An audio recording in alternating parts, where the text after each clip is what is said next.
szakonyba, és mikor elutazunk hajnal, megrasztaszva, az úton feszültiszünk, oda tűnt a magaszba.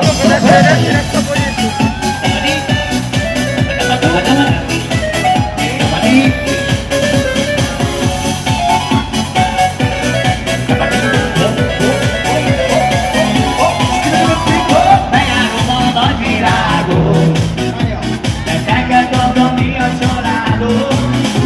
A feleségem drága kincsen, a világon párja nincsen.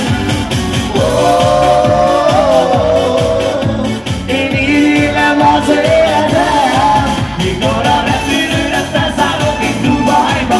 Tudom, hogy várnak már oda az a szavaidba, és mikor elutazom majd az megasztva, az úton feküdíszünk oda fönn a magasba.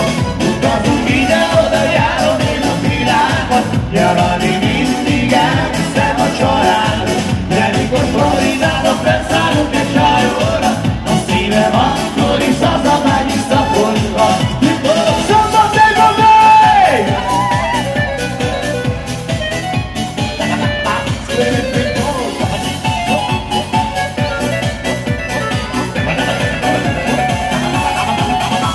A legjobb asszony az én csillám, szeretem nagyon az én Petrám, rendben az én kicsi lányom, mindenem a szép családom.